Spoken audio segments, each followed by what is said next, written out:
Les deux pour une meilleure diversification du contrat et avec un fonds en euros bonusé, c'est encore mieux. Les deux selon le profil du client, sachant qu'il est désormais possible d'opter pour plusieurs mandats au sein d'un même contrat avec deux nouveaux mandats, Taylor AM et Kipling. L'année 2024 débute par une question sur le niveau des taux. La baisse des taux longs est déjà entamée. Va-t-elle se poursuivre? Va-t-elle être suivie par une baisse des taux courts? À quel rythme? Toutes ces questions n'ont pas encore trouvé de réponse. Quoi qu'il en soit, nous allons accompagner nos partenaires et leurs clients pour adapter les solutions d'investissement et les offres à cette nouvelle conjoncture. Par exemple, les fameux combos fonds G, fonds G bonusés, UC, produits structurés dont nous venons de parler.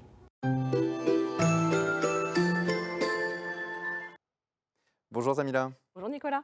Bonjour à tous. Incertitude, récession, niveau d'inflation mondiale, politique monétaire restrictive des banques centrales, conflits géopolitiques, ces sujets vous les connaissez, puisqu'ils ont rythmé votre année 2023, qui n'aura pas été de tout repos, n'est-ce pas Zamila? Et oui Nicolas, la macroéconomie a guidé le choix de nos partenaires et ceci s'est ressenti dans leur construction d'allocations. Le fonds en euros a ainsi fait son grand retour dans vos portefeuilles. La période n'étant pas forcément favorable à la prise de risque. Quand on voit les offres bonus proposées par certaines compagnies, celles-ci permettent à un client d'obtenir des rendements avoisinant les 5,50 bruts, quelle que soit l'exposition UC du contrat. Et ce n'est pas fini. Oui, dans le même temps, les cartes ont été rebattues sur les unités de compte et les supports plébiscités n'ont pas été ceux des années précédentes. Les grands gagnants en 2023 sont tous les actifs liés au marché obligataire. Vous avez privilégié les classes d'actifs les plus sécurisantes, où les rendements étaient les plus facilement quantifiables. Fonds monétaires, fonds obligataires datés et produits structurés ont ainsi été largement sollicités de votre côté. L'environnement a en revanche été plus défavorable au marché immobilier. Les appréhensions des analystes s'étaient en effet confirmées dès le milieu de l'année. Les SCPI ont d'ailleurs procédé à un ajustement de leur prix d'achat. Tous les secteurs n'ont cependant pas été impactés de la même façon. Les SCPI investis sur les bureaux étaient les plus touchés. A l'inverse, d'autres secteurs montrent leur résilience, tels que la logistique ou la santé. Enfin, la collecte reste faible sur les UC actions. Bien que les volumes augmentent légèrement en fin d'année, vous avez préféré exposer vos clients au marché actions au travers de produits structurés présentant un sous-jacent monosignature ou indiciel. Ces produits ont l'avantage de proposer une barrière de protection en capital, ce qui peut avoir un effet psychologique lors d'une souscription. Dans ce contexte, à quoi faut-il s'attendre pour 2024 ?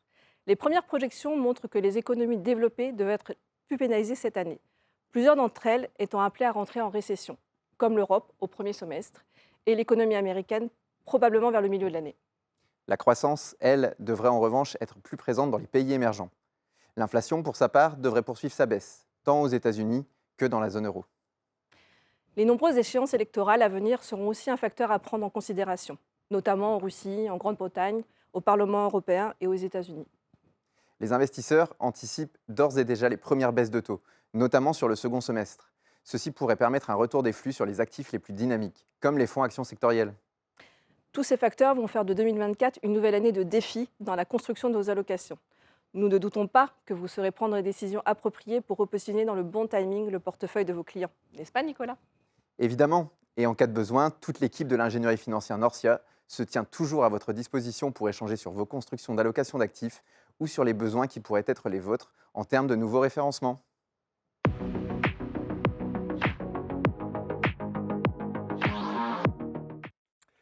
La première des chroniques, il y en aura bien d'autres. Je vous demande de les applaudir parce qu'ils nous ont rejoints pendant cette chronique sur scène pour nous parler des opportunités. Serge Verle, Louis Pradier et Romain Gobert. Vous représentez AEP, Equitim et la française AM. Bienvenue, messieurs, sur ce plateau. Bonjour. Ça fait chaud au cœur parce qu'on va parler d'opportunités dans un contexte macroéconomique qui, on le voit à peu près chaque jour, n'est pas forcément brillant. Mais je suis sûr que vous allez nous donner un certain nombre de petits conseils et puis vous allez nous faire plaisir. Pourquoi ce thème, mon cher Philippe ? Alors, d'une manière à peu près cohérente, on a une vraie thématique sur l'obligataire. Je dis à peu près cohérente parce qu'on a trois façons de gérer l'obligataire de manière générale au travers du fonds euro dans une compagnie d'assurance qui détient majoritairement des fonds euros, c'est pour ça que je dis à peu près, sur la partie structuration au travers des produits structurés et l'obligataire en direct sous forme d'OPCVM. Donc on a trois manières d'investir, enfin de traiter cette opportunité qui est là encore cette année et de savoir si elle est encore là d'ailleurs. Bon, très bien. Alors, on va tout de suite lancer le sondage. On y répondra dans quelques minutes. L'avantage, là, c'est qu'on a un petit peu de temps tous ensemble. On a 25 minutes tous ensemble. La question apparaît, quelle classe d'actifs avez-vous tendance à privilégier actuellement? Fonds heureux, fonds obligataires datés, les produits structurés ou les fonds monétaires? On verra à la fin. Je ne sais pas si vous serez surpris. On voit que... Ah oui, non. Oui, alors, évidemment, comme il y a très peu de votants au début, ça fait un petit peu le yo-yo. On va attendre que ça se stabilise, hein. Il y a plus de 500 personnes qui sont devant leur écran en train de voter. Et je vais ajouter le fonds euro avec le bonus. Le fonds Les bonus euro, de rendement qui peuvent être importants et qui permettent d'avoir des rendements aujourd'hui presque à 5. évidemment. Deux épreuves. La première, elle est très Ça courte. augmente. C'est une épreuve de sprint. Et vous allez, en 1 minute chrono, répondre à une question qui est mélangée. C'est-à-dire, qu'est-ce que vous retenez de 2023 et comment vous projetez sur 2024? C'est un petit peu ce que Philippe a fait très brillamment tout à l'heure, mais vous n'avez qu'une minute. D'accord? Donc, on va se faire ce top chrono et on débute avec vous, Serge. Quelle leçon 2023? Comment se projeter sur 2024? Top chrono. Bonjour à tous. Alors 2023, ça a été vraiment l'année, franchement, des produits structurés. Si on parle des unités de compte, avec un grand volume observé chez AEP, davantage de formules également, nouvelles, qui sont revenues au goût du jour avec le nouveau contexte macroéconomique. Donc voilà, il faut savoir réagir en tant qu'assureur avec ce gros volume. Et pour 2024, effectivement, l'enjeu, c'est de poursuivre en fait cet accompagnement de nos partenaires avec les produits nouveaux qui pourraient arriver. Bon, c'est tellement limpide que 22 secondes d'avance. Donc merci. C'était un message en 40 secondes, clair, net, précis, pointu dans les angles, comme on dit à l'armée. Donc c'est parfait. Louis, la même question avec... Tu as donc 20 secondes de plus, hein, sans aucun problème. Quelle leçon de 2023 et comment se projeter sur 2024? Top chrono. Bonjour à tous. Je rebondis sur ce que vient de dire Serge. En effet, 2023, une grosse année sur la classe d'actifs des produits structurés, avec évidemment le renouveau des produits à capital garanti permis par la hausse des taux d'intérêt. On a été en mesure de lancer des solutions avec des rendements à coupon garanti et capital garanti entre 5 et 6% selon le timing de hedging des solutions. Donc ça, c'est des solutions qu'on n'avait pas vues depuis des années entières. Et donc la question que nous, on se pose en 2024, puisqu'on a eu une période de détente là, depuis un mois où les taux 10 ans sont passés de 3,5 à 2,5%, donc ça a un impact sur nos solutions. Donc la question, c'est comment on va réagir sur les nouvelles solutions, comment on va pouvoir bénéficier de cette légère détente sur les taux. On a commencé à le voir sur certains secteurs, notamment les foncières cotées. Et puis, notre travail, c'est de défiler un peu la plotte pour voir quelles solutions proposer à nos clients dans ce contexte. On suivra le fil de la plotte. On est à 3 secondes, bravo. Là, c'était quasiment la minute pleine. Romain, même question. Tu as 1 minute complète devant toi. Top chrono. Alors, ce qui fait plaisir, c'était aussi le retour du marché obligataire, très clairement en 2023. Ce qui fait plaisir d'ailleurs, puisque en 2022, on a quand même subi des grosses phases de baisse sur l'obligataire, que ce soit sur l'investment grade ou le high yield. Et c'est vrai que c'est fortement revenu en 2023. Alors, en deux phases sur cette année 2023, l'obligataire.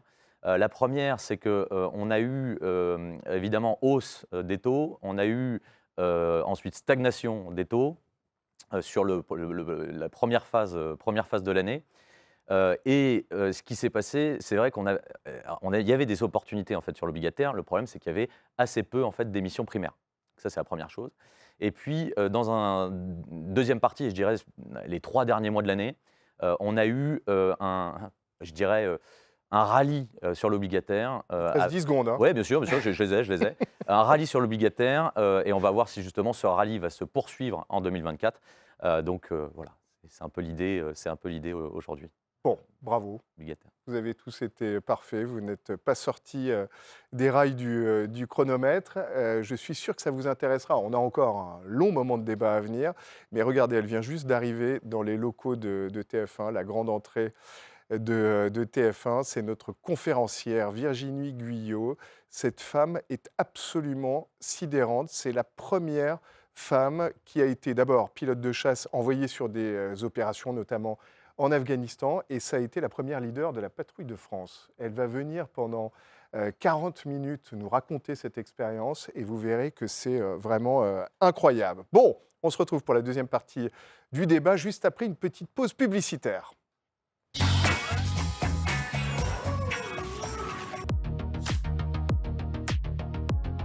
Plutôt autocall, ça permet de dégager des rendements qui sont plus élevés. Ça dépend de la conjoncture, dans des marchés déjà bien valorisés, plutôt indiciels, sectoriels, pour aller chercher de l'alpha sur le marché.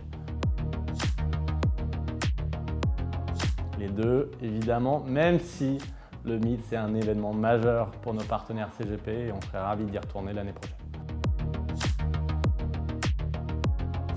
J'en vois deux majeurs. Déjà, accompagner la forte croissance de la classe d'actifs des produits structurés.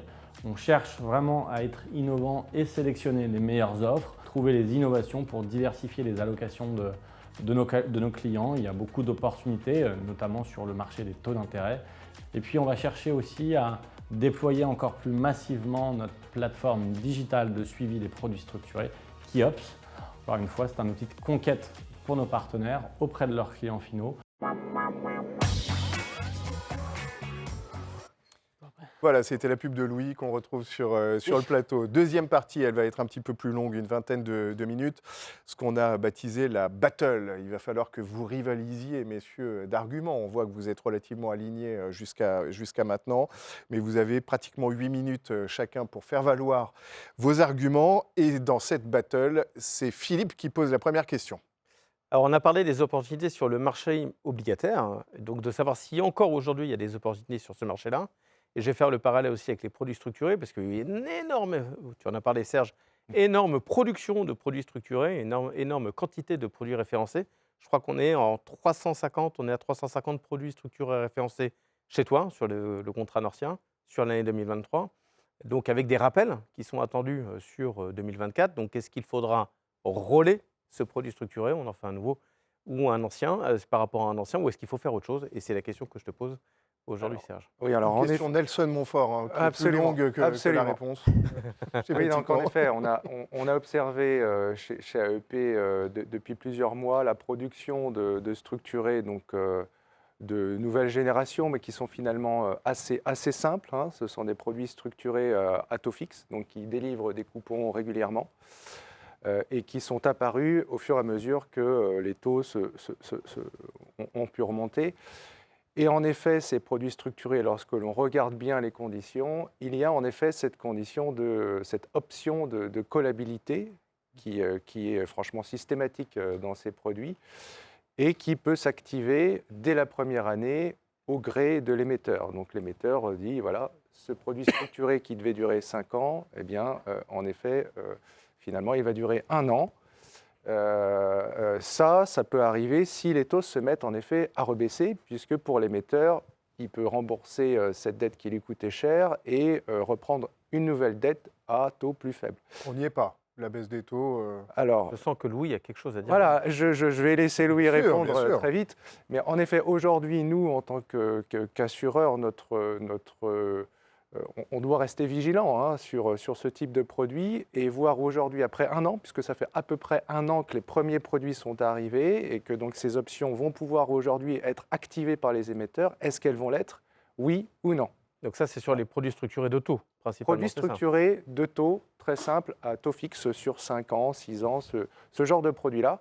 Et donc notre question aujourd'hui, c'est est-ce que ces produits risquent d'être collés sur les prochaines semaines? C'est vrai que c'est un mécanisme qui est en effet simple, mais relativement nouveau, puisque les clients, les partenaires qui ont l'habitude de distribuer des produits structurés le font sur des produits dits autocall, où là, c'est la condition de marché qui déclenche ou pas de manière automatique le remboursement du produit. Cette nouvelle génération de produits à capital à garantie et coupon garanti, qui intègre une callabilité au gré de l'émetteur. J'adore ce terme, la callabilité. Voilà. C'est une nouvelle formule pour les investisseurs. Et d'ailleurs, un certain nombre de nouveaux partenaires qui ne s'étaient jamais essayés à la classe d'actifs des produits structurés sont rentrés sur ce schéma-là. Et donc le travail d'éducation quelque part, ou en tout cas de formation sur dans quelles conditions les produits vont être appelés ou ne pas être appelés, est excessivement important. Nous, notre analyse sur ça, c'est que les produits, même si en effet les taux ont un petit peu baissé depuis octobre, c'est que les produits ne vont pas se désactiver tout de suite. Les produits ont encore une duration, c'est-à-dire une durée de vie théorique dans les produits intégrés dans les modèles des émetteurs, qui est de l'ordre de 5 ans, alors que la maturité maximale est de 10 ans. Donc même si les taux sont passés de 3,5 à 2,5, la probabilité de les voir se rappeler là dès la première année est, selon nous, encore assez faible. Si le mouvement de forte détente que l'on a observé là, sur le dernier trimestre continue et que le 10 ans tombe autour de 1,5%, là, on va se reposer la question. Mais à ce stade des discussions, il n'y a pas de sujet sur le remboursement ou pas des produits. Donc c'est plutôt une bonne nouvelle pour les porteurs, puisqu'en effet, quand on lock un coupon de 5 ou 6% garanti, quand on est un investisseur, on a plutôt envie que ça dure le plus longtemps possible. Voilà. Et j'ai une petite question par rapport à ça. Est-ce que plus on avance dans le temps du produit, est-ce que l'émetteur a tendance à moins vouloir rappeler ou Non, ça va pas? Enfin, est-ce qu'il y a vraiment une logique de temps par rapport au Non, fait je de le crois pas. maintenir? Ça va vraiment être la duration, c'est-à-dire vraiment le modèle qui est pricé au lancement du produit, c'est 5 à 6 ans. Voilà, ça c'est la durée de vie théorique du produit. Ensuite, ça sera vraiment dépendant du contexte réglementaire. Est-ce que les banques ont besoin de collecter beaucoup de cash dans les bilans? Et en fonction des conditions de taux d'intérêt. Évidemment, si les taux redevenaient négatifs ou proches de zéro, elles n'auraient aucun intérêt à conserver de la dette qui leur coûte 4 ou 5% par an. Mais la durée de vie ou la maturité dans le produit n'a pas d'impact là-dessus. C'est vraiment les conditions en dehors dans le marché qui sont importantes. Romain. On va sortir du cadre structuré. On va parler un peu plus effectivement obligataire, savoir s'il y a des opportunités sur ce début d'année 2024. Je pense que c'est important parce que c'est vrai qu'on il y a eu une très belle collecte, notamment sur les fonds à échéance. Et est-ce que ça va continuer? C'est un peu la question qu'on se pose. Alors, si on décortique la performance en fait du marché obligataire, il y a trois gros moteurs. Il y a le premier moteur qui est donc l'effet taux. L'effet taux d'intérêt, donc logiquement qui devrait continuer à être positif en 2024, parce que si vous avez vos taux d'intérêt qui baissent, votre valeur liquidative des fonds obligataires devrait monter, ce serait la logique. Donc normalement ça devrait être positif pour le marché en 2024. Ensuite vous avez ce qu'on appelle l'effet spread, c'est l'écart entre le taux sans risque et l'obligation d'entreprise émise, où là en fait on se rend compte que les spreads de crédit ne se resserrent pas vraiment, ou en tout cas stagne. Et ça, il y a une vraie raison à ça, c'est que en fait, en 2024, il va y avoir beaucoup d'émissions primaires à venir, puisque même en Europe, ne serait-ce qu'en Europe, il y a plus de 85 milliards sur 2024 et 2025 d'émissions primaires en euros sur le marché à yield. Donc, il va y avoir... Et beaucoup plus, oui, tout à fait. L'année dernière, ça a été très compliqué. En fait, les boîtes avaient beaucoup de cash. Et en fait, elles n'avaient pas forcément besoin d'emprunter. C'est pour ça qu'on disait, oui, il y avait des super opportunités, mais il fallait les trouver parce que le marché primaire, en fait, était assez faible, assez plat. Donc, il y a évidemment ce phénomène-là. Pour tout vous dire, un exemple tout bête, Q-Park hier, je ne sais pas si vous connaissez Q-Park. Q-Park, c'est le leader européen de parking. Il y a 4 ans, juste avant crise, ils ont fait une émission là, sur une émission obligataire hier. À 4 ans, elle est notée WB-. Il y a 4 ans, ça valait du 2%. Aujourd'hui, est-ce que vous avez une idée du rendement? 7. 6. 6. On est à 6. Je suis pas loin du tout. Ouais, mais 6 de rendement, typiquement, voilà, c'est des opportunités qu'on va essayer de prendre, en tout cas sur le marché obligataire. Et puis le troisième point qui sera aussi, je pense, positif sur 2024, c'est la normalisation de la courbe des taux. Puisque en 2023, la courbe des taux, et d'ailleurs encore aujourd'hui, les taux courts rapportent plus que les taux longs. Et c'est vrai que plus vous prenez de duration, plus vous allez normalement, parce qu'il va y avoir une normalisation des taux, donc les taux longs devraient rapporter plus que les taux courts. Et ça devrait bénéficier pour tous les produits à duration un peu plus longue. Donc je dirais, en relatif, 2023, c'était une super année, il fallait y aller, c'est vrai. Mais 2024, si on raisonne valeur liquidative et portage, je pense qu'il y a encore des rendements à aller chercher. Alors, on voit les opportunités. Deuxième question de cette battle, elle est très simple. Et vraiment, ça intéresse les CGP qui sont devant leur écran. Comment ça se traduit en termes de produits là? Qu'est-ce qu'il faut proposer en ce début d'année 2024? Même principe, on redébute avec Serge. Alors, je veux bien commencer, mais en tant qu'assureur, je préférais laisser la parole à ceux qui fabriquent des produits, qui Pourquoi proposent des produits. L'assureur est prudent, c'est ça? Oui, je laisse parler C'est très bien. L'assureur référence après. Moi, j'ai une question Voilà. qui est liée à ça. C'est comment vous, assureur, vous gérez justement cette multiplicité de produits avec cette multiplicité de fonctionnement en termes de gestion, d'avoir des coupons qui soient versés ou des coupons qui soient capitalisés ou enfin un remboursement avec échéance. Ces nouveaux fonds qui arrivent sur les produits obligataires avec eux aussi une échéance. Donc, il faut savoir traiter cette opération-là. Donc, quelque part, dans votre... Enfin, je voudrais être assuré, est-ce que cette logistique de référencement ou cette gymnastique de référencement est acceptable jusqu'à quel point? Alors, c'est vrai que, comme on l'a dit, 2023, ça a été l'année de la réhabilitation des solutions obligataires au sens large. Donc, ça va être des fonds obligataires datés. Oui, ça peut être des des fonds obligations obligataires. directes d'ailleurs aussi. Ça peut être des obligations en direct avec, par contre, les certaines limites d'investissement que nous avons à l'actif en tant qu'assureur et qui doivent se retranscrire au passif, c'est-à-dire à nos clients. Hein. Les obligations en direct ne sont pas aussi accessibles qu'une action. On a des minimums d'investissement. Voilà.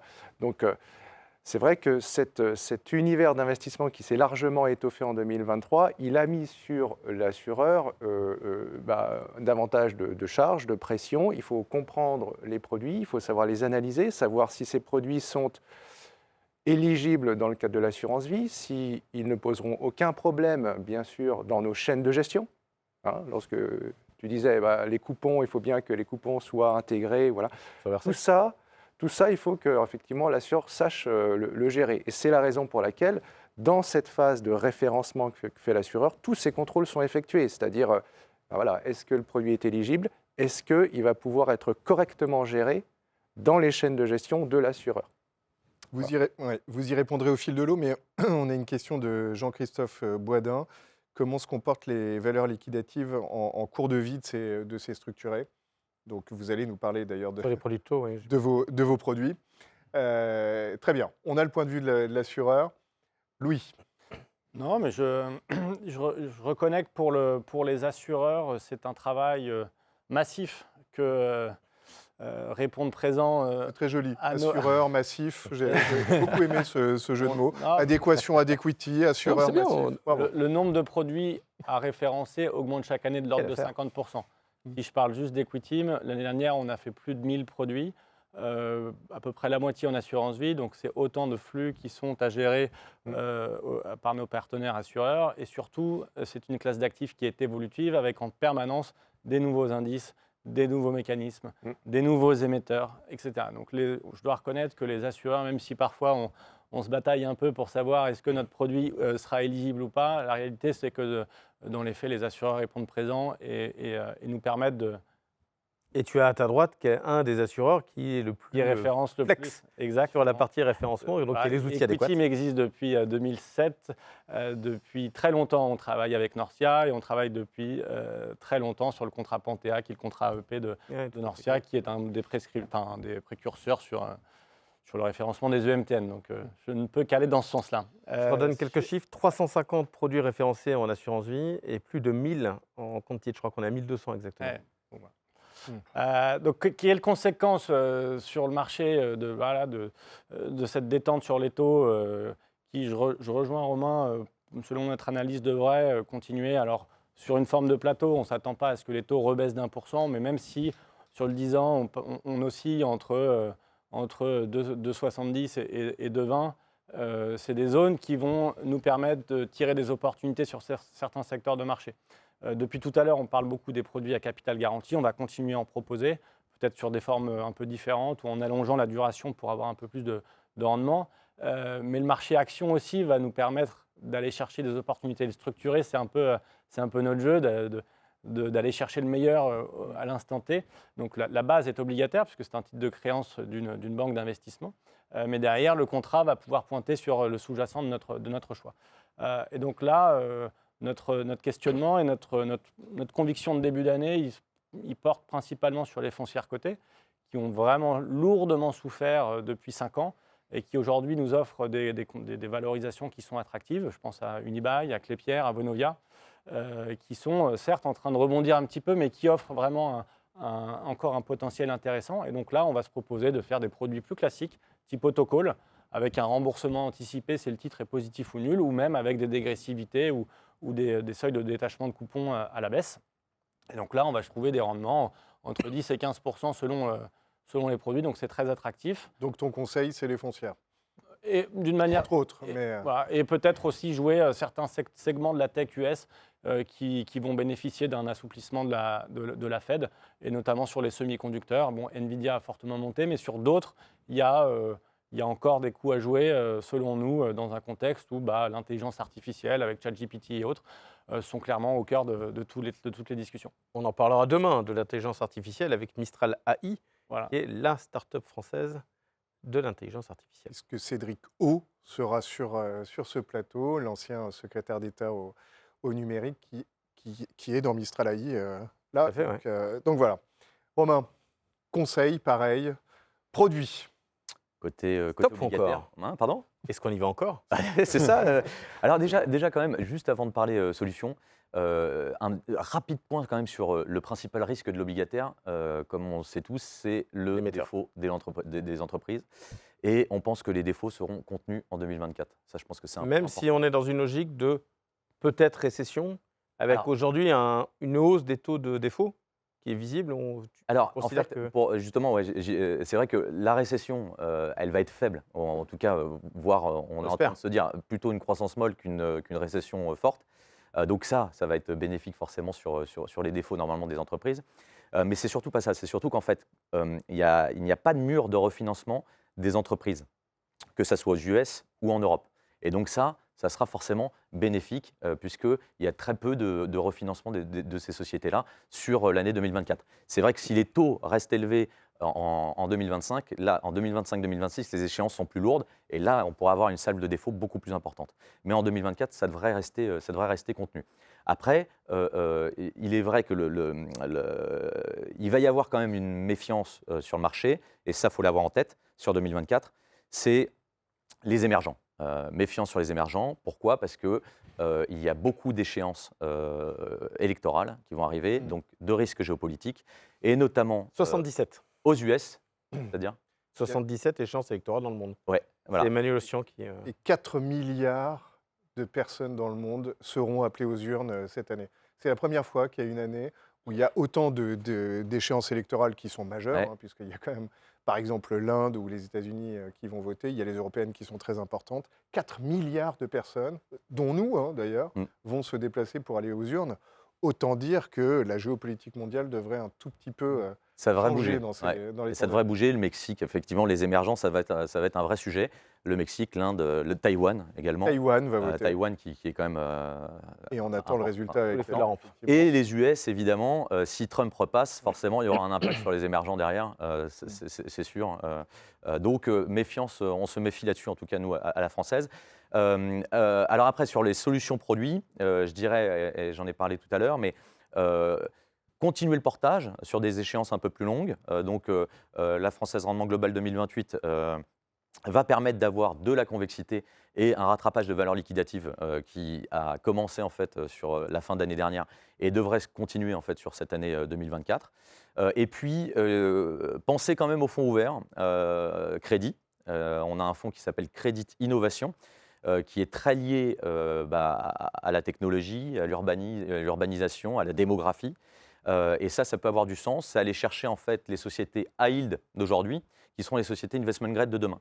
Et donc, celles-ci auront un upside beaucoup plus fort sur tout ce qui est lié à la baisse des taux et donc une convexité beaucoup plus importante que sur certains autres produits. Voilà. Mais la chance qu'on a en fait à la française, c'est qu'on a une gamme de produits qui permet de tout faire avec un client. Si le client souhaite être prudent, on aura la solution obligataire pour lui. Combien de produits à la française? Même lui, il ne le sait pas. Quand on aime, c'est pas. on compte pas. Non, mais sur l'obligataire, je dirais, on a une bonne dizaine de produits qui permettent de. Très bien. Troisième grande question de cette battle. On a effleuré le sujet tout à l'heure avec Benjamin d'Adequity. On a un socle réglementaire qui est arrivé sur la fin de l'année qui s'appelle Value for Money, qui est un élément qui est extrêmement structurant. Alors, peut-être un peu moins dans les produits structurés, mais on en parlera quand même. C'est comment ce sujet-là est abordé chez vous. Et en premier lieu, chez Serge, puisque tu es le Oui. garant du référencement de ces produits-là, et Oui, donc le garant de absolument. l'application de la réglementation. Absolument. Donc, value for money, donc c'est un terme Ça fait nouveau. sourire tes petits camarades à côté. Pour le moment, ça les fait sourire. Pour l'instant. Alors, value for money, donc Rira bien qui rira le dernier. c'est un terme nouveau qui est apparu l'année dernière et vraiment le message que je voulais rappeler à tous, c'est que ce n'est pas une initiative d'AEP des assureurs. C'est bien une réglementation européenne qui se diffuse à la France et qui arrive comme imposée. ça. C'est ce Et que si tu on dis. doit la résumer en 2 mots pour Si nos on veut la téléspectateurs. résumer en 2 mots, la value for money, c'est écarter du référencement les fonds aujourd'hui qui sont trop chargés et pas assez performants. Pour faire hyper simple, Trop chargé. trop chargés Trop de en frais, En frais. D'accord. trop chargés en frais et pas assez performants. Et pas assez performant, ce qui veut dire qu'on est un peu, je vais être taquin, en contradiction avec les principes de l'AMF qui dit que les performances passées ne préjugent pas des performances futures. Donc Absolument. s'il a des performances passées qui sont mauvais, et qu'en plus il est cher, on va considérer qu'il faut le sortir quand même. C'est vrai, donc il y a un certain nombre de fragilités sur la méthode, ça c'est clair. Mais aujourd'hui, il faut bien comparer, quand on parle de value for money, il faut bien regarder la performance. Et donc, on ne peut pas tirer des conclusions sur la performance future. Évidemment, on ne la connaît pas, donc le seul moyen, c'est de regarder qu'est-ce qu'a donné le gérant sur les dernières années par rapport aux frais qui ont été imposés sur le fonds. Voilà. Alors, après, il aura une autre fonction, enfin une autre possibilité, c'est de baisser ses frais. Alors voilà, aujourd'hui, Ouais, c'est lorsque un fonds est épinglé, il y a plusieurs possibilités. La première option, bien sûr, ce que va faire AEP, c'est discuter avec l'asset manager et voir dans quelle mesure l'asset manager est prêt à ramener ses frais dans la fourchette admissible. Voilà, ça c'est toujours la discussion, on commence par la discussion. Si ces discussions n'avancent pas, eh bien, dans ce cas, malheureusement, la seule possibilité, c'est pour l'assureur le déréférencement de ce fonds dans les gammes. Et encore une fois, là, je veux vraiment passer le message, notre régulateur est très vigilant sur la manière et sur les chiffres en fait, de déréférencement. C'est-à-dire que quand on observe qu'un fonds a un problème de value for money, il faut traiter le sujet et derrière, on a des comptes à rendre à notre régulateur. Voilà. Mais pardon, la question est naïve, c'est positif, non, au final? Le fait de devoir, à un moment, se débarrasser de produits trop chargés, Oui, alors, peu rentables. En tout cas, in fine, c'est positif. C'est une démarche qui est globalement positive. Comme on se le dit, il y a quand même certaines fragilités lorsqu'on regarde vraiment dans la méthodologie, enfin dans l'algorithme de décision quelque part. Hein. C'est difficile de dire est-ce que la performance d'un fonds, est-ce qu'elle est vraiment moins bonne que les fonds pairs? Ce n'est pas si simple de le savoir. Voilà, il y a certaines fragilités, mais au bout du compte, il y a un intérêt global. Certaines sociétés de gestion, la plupart, en ce que l'on observe, acceptent de jouer le jeu et de baisser les frais. Sinon, de toute façon, les assureurs viennent, même si les méthodes diffèrent quelque peu entre les assureurs, un asset manager qui a un fonds qui est en dehors des clous, il va l'être pour quasiment tous les assureurs. Parce que tous les assureurs ont quasiment la même méthodologie. Donc, en effet, c'est bénéfique au bout du compte. Alors, conséquence pour vous, du coup. Alors, j'ai quand même 2 questions pour Serge. Pardon. Ouais. Je sais qu'on me souffle Encore dans l'oreillette que je n'ai pas encore. Que j'ai 2 questions. Très rapidement. Déréférencer un fonds, ça ne veut pas dire qu'on impose aux souscripteurs de sortir de ce fonds, de faire un arbitrage sortant. Quelque part, est-ce qu'on peut le faire ou pas? Alors, aujourd'hui, on ne fait jamais ça. C'est-à-dire que quel que soit le motif... Mais est-ce qu'on peut le faire? Est-ce qu'on peut le faire? Aujourd'hui, on n'a pas les moyens de le faire. Voilà, très clairement. C'est-à-dire qu'aujourd'hui, à ma connaissance, rien ne permet à un assureur d'imposer à un client de sortir d'un fonds dans lequel il est déjà investi. Voilà, sauf si le fonds est fermé, ou il arrête, ou on va l'arbitrer sur un fonds équivalent, ou ce genre de choses. Mais on ne peut pas l'obliger à sortir d'un fonds. Alors aujourd'hui, il n'y a rien qui réglementairement nous permet de le faire, que ce soit de la value for money ou autre raison. Voilà. Quand un client est investi dans un support en unité de compte, je n'ai pas connaissance de motifs qui nous permettent de le forcer à sortir de ce support. Ok, j'avais une deuxième question, mais je l'ai perdue, donc ça reviendra. Louis, tant mieux. Voilà. Sur les structurés, ce n'est pas nouveau d'avoir un régulateur qui observe et qui oriente en fait à la fois la distribution et le pack réglementaire qui est remis à l'investisseur. Il faut reconnaître que d'ailleurs les structurés dans les années 2000 ont commencé leur cycle de vie dans des périodes un peu troubles avec des produits qui n'étaient pas forcément toujours en adéquation avec les intérêts des investisseurs. Donc on le voit plutôt d'un bon œil. Ça a commencé principalement en 2013 avec un régulateur qui nous a imposé un nombre de mécanismes et d'avoir des produits qui étaient d'une manière générale d'une vigilance plus simple. Ensuite, vers 2018, on nous a demandé d'intégrer des marchés cibles, des KID, entre autres. Et puis, voilà, la VFM depuis cet été.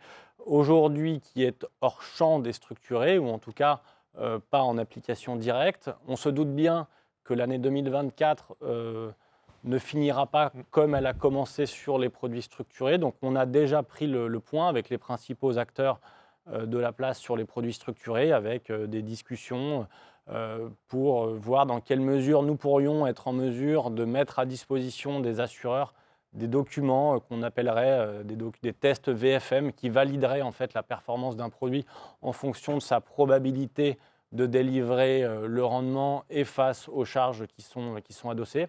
Donc ça, c'est des discussions qui sont en cours. Il y a des discussions de place. Le sujet est traité, quoi. Voilà.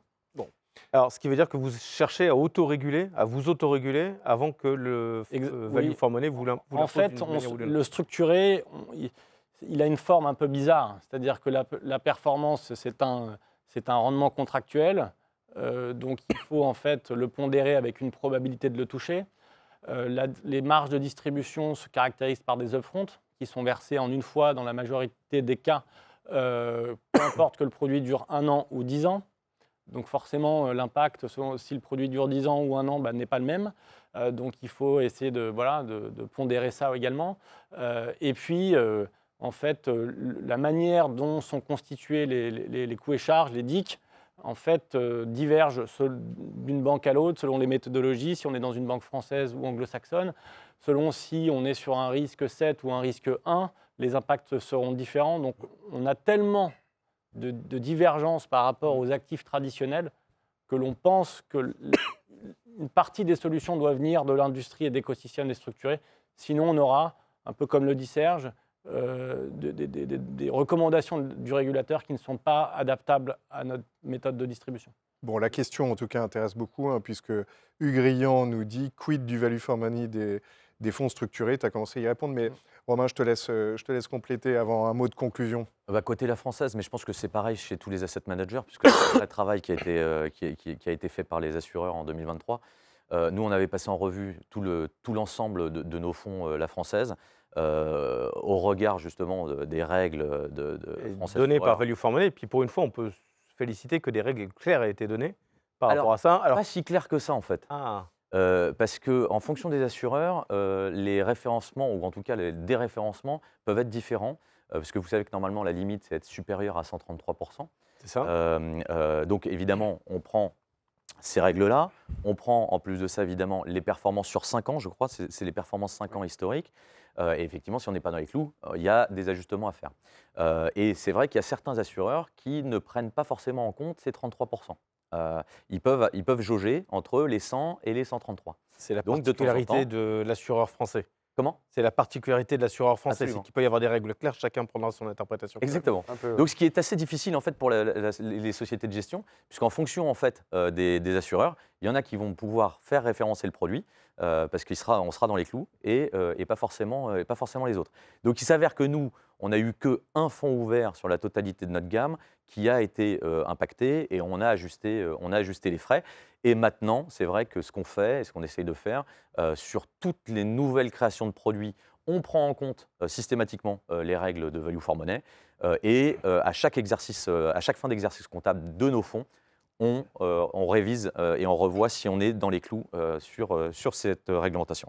Messieurs, vous avez 30 secondes chacun pour conclure sur cette question. On a beaucoup parlé des opportunités, mais allez, peut-être le grand message à retenir pour ceux qui nous regardent. Serge. Alors, le grand message à retenir pour ce qui concerne AEP, le monde a changé en 2023, il se poursuit en 2024, ça veut dire des nouvelles opportunités, de nouvelles solutions financières qui vont arriver.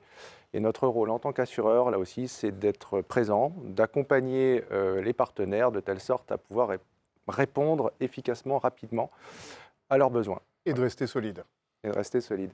Louis, Écoute, Tim, on va continuer d'innover. Je crois qu'on a déjà une 50aine de produits ouverts en souscription sur tout un tas de secteurs, que ce soit de produits à capital garanti ou sur des marchés actions que j'ai cités tout à l'heure.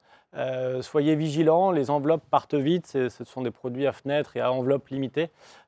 Donc, avant d'engager vos clients, assurez-vous que les enveloppes soient disponibles. Et pour ça, je vous encourage à tous d'appeler nos responsables de partenariat. Aujourd'hui, on est 12 à couvrir nos partenaires CGP sur le terrain. On est divisé en grandes régions, directions régionales.